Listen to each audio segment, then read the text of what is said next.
Hello बच्चों, good morning.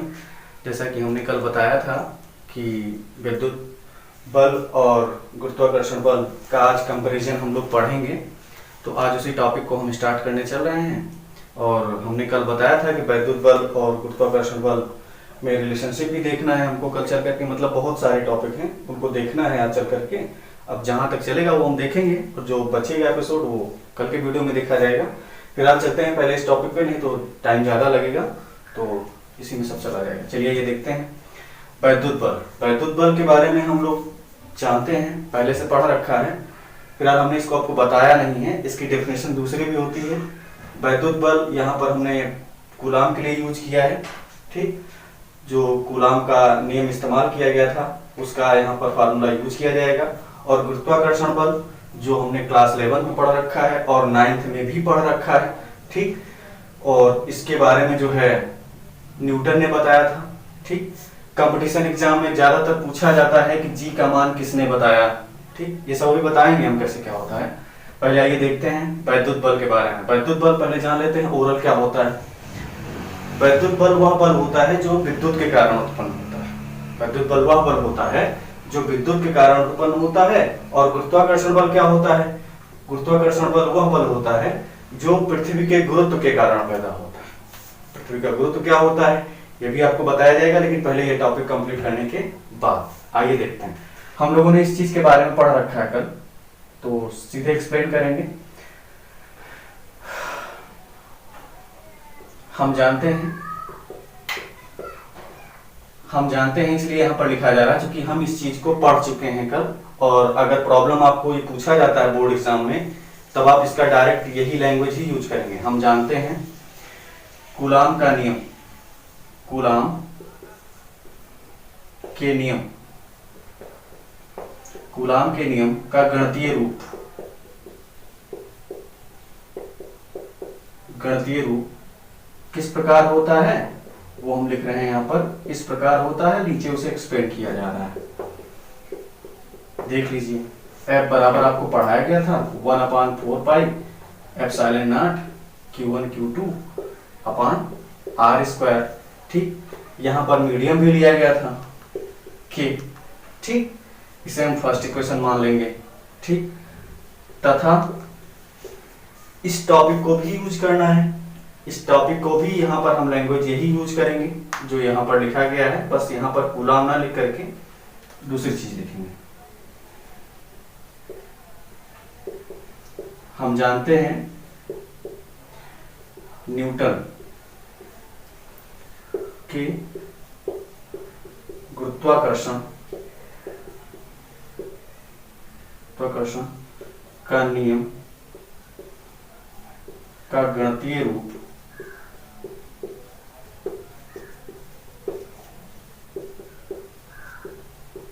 इस प्रकार होता है। F is equal to G m1 m2 upon R²। इस सेकेंड इक्वेशन हो गया। यहाँ पर ये कूलाम का नियम है और इसका गणितीय रूप लिखा गया है, ठीक। तो वैद्युत बल कहा गया है, हालांकि तो वैद्युत बल ये विद्युत के कारण उत्पन्न होता है या आवेश के कारण विद्युत जनरेट होता है। तो यहाँ पर इसे F लिखा जाएगा और ये लिखा जाएगा गुरुत्व के कारण पैदा होता है, इसे गुरुत्वाकर्षण बल कहा जाएगा, इसे Fg से लिखा जाएगा। इन्हीं दोनों में कंपैरिजन करना है, तो हम इन दोनों को आपस में डिवाइड कर लेते हैं पहले। अब जो आपका समीकरण है, समीकरण 1 और 2 को डिवाइड कर लेते हैं, 1/2 कर लेते हैं। तो LHS साइड बायां पक्ष बटे बायां पक्ष हो जाएगा Fe अपॉन Fg। सेम ऐसे इधर भी लिख दिया जाएगा 1/4 pi epsilon not K Q1 Q2 upon R², total upon G m1 m2 upon R²।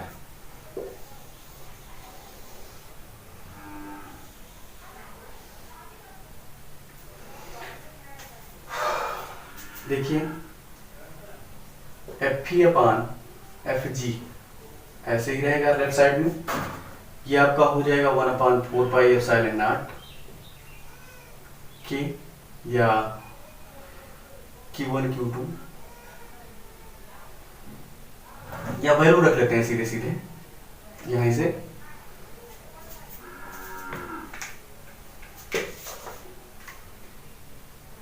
हम आप जानते हैं या सीधे यहाँ पर इलेक्ट्रॉन के लिए हम लिख रहे हैं इलेक्ट्रॉन। प्रोटॉन के लिए भी होता है, इलेक्ट्रॉन के लिए ही ज्यादा एग्जाम में पूछा जाता है। इलेक्ट्रॉन के लिए FeOFg, इलेक्ट्रॉन के लिए यहाँ पर K का मान 1 रख लेते हैं। वायु के लिए हो जाएगा Q1 और Q2 दोनों के मान जो होंगे वो इलेक्ट्रॉन के लिए 1.6 × 10⁻⁻19 कूलम रखे जाएंगे और M1 व M2 का मान जो रखा जाएगा वो 9.1 होता है, लेकिन न्यूमेरिकल प्रॉब्लम में हम 9.1 नहीं रखेंगे, सीधा 9 रखा करेंगे। 9 × 10⁻31 kg होगा और 1/4πε0 का मान आपको पढ़ाया गया है, बताया गया है 9 × 10⁹ होता है। प्रयोगों द्वारा इसे निकाला जा सकता है सॉल्व करके। और उसके बाद G का मान लिखेंगे, कैलकुलेटर G का मान 6.67 × 10⁻11। यूनिट लिखनी होगी तो यूनिट यहीं से भी जनरेट की जा सकती है, Nm²/kg²। इसका भी यूनिट यहीं से जनरेट किया जा सकता है, Nm²/कूलम²। तो यहाँ से देख रहे होंगे ये नीचे कूलम² हो रहा है, नीचे kg² हो रहा है, बाकी दोनों चीजें क्या है सेम। आइए अब इस वैल्यू को यहाँ पर पुट अप करते हैं जो रेशियो हमने लिया है। Fe/Fg ऐसे रखते हैं, 1/4πε0 की हमारा हो जाएगा रख करके 9 × 10⁹9। Q1 और Q2 के मान कितने रखे गए हैं, यहाँ से R और R को हम डिवाइड कर दे रहे हैं, कट जाएगा, सेम है। और Q1 Q2 के मान रख दे रहे हैं 1.6 × 10⁻⁻19, 2 बार लिखा जाएगा क्योंकि 2 बार है। फिर उसके बाद G की वैल्यू रखेंगे 6.67 × 10⁻11। M1 की वैल्यू लिखेंगे 9 × 10⁻31। अगेन फिर से लिखेंगे 9 × 10⁻31। अब इसको सिंप्लीफाई करना है। सिंप्लीफाई करने में हमको करना क्या चाहिए, जो पावर्स हैं उनको वन साइड कर लेते हैं और जो नंबर्स हैं उनको अदर साइड कर लेते हैं। तो नंबर इकट्ठा कर लेते हैं, पावर्स इकट्ठा कर लेते हैं। 9 × 1.6 × 1.6 × 10⁻9 ×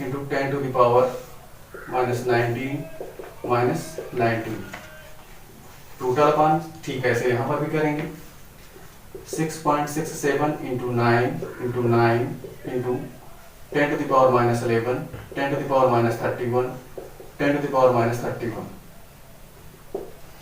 अब पहले पावर को हम बैलेंस कर लेते हैं और उसके बाद नंबर्स को भी साथ में कर लेते हैं। 16 60 से कितना होता है 256। 2 पॉइंट्स आपका डेसिमल लगा देंगे। 10⁻19 -19 सेम साइन है तो ये जुड़ जाएगा और जुड़ने के बाद वही चिन्ह लग जाएगा, -38 हो जाएगा। टोटल अपान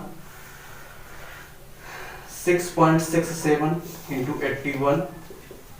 फिर उसके बाद ये पावर बैलेंस करते हैं, सेम सभी साइन सेम है तो सब जुड़ जाएंगे, 1 1 2 एंड 1 3 3 3 6 एंड 1 7 और साइन वही लगा देंगे -73। अब नीचे वाले और ऊपर वाले को भी मल्टीप्लाई कर लेते हैं। 9 6 54। यहां से देख लेते हैं, 2 अंक बाद यहाँ पर भी दशमलव लगा है, 2 अंक बाद यहाँ पर भी दशमलव लगा है, तो दशमलव से दशमलव को हम फॉर्मेट कर दे रहे हैं। उसके बाद 9 से मल्टीप्लाई करके हम लिख दे रहे हैं। 9 6 54, 9 5 जा 81। 9 6 54 एंड कैरी आया हमारा 5। 9 5 जा 45 एंड 5 50 हो गया, फिर कैरी 5 आया। 9 2 जा 18 एंड 5 23। 67 667 और 81 ऐसे लिख लेते हैं। अब यहाँ से 38 से 9 सब्ट्रैक्ट करते हैं, या 10 टू द पावर 9 माइनस 38 कर लेते हैं, into 10 to the power minus 73 कर लेते हैं। 667 और 81 का मल्टीप्लाई कर लेते हैं। 667 81 का मल्टीप्लाई करते हैं। 1 7 जा 7, 1 6 जा 6, 1 6 जा 6, 8 7 जा 56, 8 6 जा 48, 48 और 5 48 5 48 2 50 एंड 3 53 हो जाएगा। फिर कैरी 5 आएगा। 8 6 जा 48, 48 एंड 5 फिर 53 हो जाएगा। ऐड कर लेते हैं 7 6 6 12 6 3 9 and 1 10 3 and 1 4 5 5 4 0 2 7 2 3 0 4 5 4 0 2 7 इंटू 9 माइनस 38 करेंगे। 18 माइनस 9 हो जाएगा 9, 2 कैरी यहाँ पर बचेगा और उसके बाद अपान 73 है, इसको ऊपर ले जाएंगे तो ये प्लस में हो जाएगा। 2304 अपान 54 0 2 7 सब्ट्रैक्ट करते हैं। 13 माइनस 9 कितना होगा 4 लिखेंगे। फिर यहाँ बचेगा 6 माइनस 2 कितना होगा 4 ही होगा, और 10 की पावर कितना बचेगा 73 प्लस में है और 29 माइनस में है, तो सब्ट्रैक्ट करने के बाद बड़ी संख्या के साथ जो चिन्ह लगा होता है वही लगा दिया जाता है, लेकिन प्लस लगाया नहीं जाता। ये इतना हो गया हमारा। अब इसके आगे भी सॉल्व कर रहे हैं।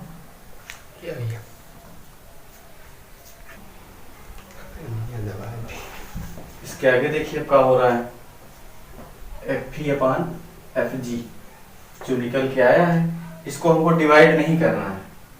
ठीक, डिवाइड आप नहीं करेंगे, इसलिए हमने भी नहीं किया है, हमने रोक रखा है। बस आपको देखना है इसमें क्या करना है और क्या पूछा जाता है एग्जाम में, और कंपटीशन में भी पूछा जाता है।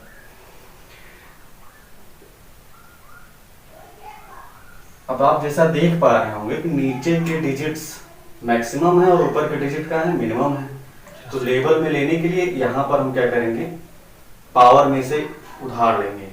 ठीक, मतलब यहाँ 10 टू द पावर कितना है 44 है, इसमें से एक जीरो हम ले रहे हैं, कम कर दे रहे हैं। 2 3 0 4 वो जीरो आकर के लेफ्ट साइड में इसके लग जाएगा, राइट साइड में 5 4 0 2 7 हो गया। फिर उसके बाद यहाँ पर रिमेनिंग बच जाएगा आपका जीरो, एक निकल गया यहाँ से ना, इसके पास आ गया यहाँ से एक जीरो, पहले ऐसा था ये इतना ऊपर, अब एक जीरो इसमें से निकल के यहाँ आ गया, तो यहाँ कितना बच जाएगा 43 बच जाएगा। ठीक, ये होगा। अब होल अबाउट दिस को हम क्या करते हैं, प्रोपोर्शनल में लेके चले जाते हैं, कांस्टेंट मान लेते हैं। क्या मान लेते हैं, कांस्टेंट मान लेते हैं या के मान लेते हैं। कांस्टेंट क्या मान लेते हैं, के means F E upon F G is equal to हम लिख सकते हैं के इंटू 10 टू द पावर 43। अब अगर हम चाहें तो इसे इस तरह से भी लिख सकते हैं, डायरेक्टली प्रोपोर्शनल कर सकते हैं। ठीक, और ये प्रोपोर्शनल में ये इतना चला जाएगा हमारा अनुपाती ये इतना। ठीक, और ये 43 आपका बच जाएगा। एफ जी उधर भेज दे रहे हैं, 10 to the power 43 into F G. 2 number का यहां से यही इतना चीज पूछा जाता है एग्जाम में कि दिखाइए वैद्युत क्षेत्र में वैद्युत बल या वैद्युत बल जो होता है वो गुरुत्वाकर्षण बल का 10 की घात 43 गुना होता है। क्या पूछा जाता है, दिखाइए कि वैद्युत बल गुरुत्वाकर्षण बल का 10 की घात 43 गुना होता है, या सिद्ध कीजिए कि वैद्युत बल गुरुत्वाकर्षण बल का 10 की घात 43 गुना होता है। या यहां से ऐसे भी किया जा सकता है। अब फिलहाल तो आंसर में देखा गया है, मतलब इसी चीज को पूछा गया है।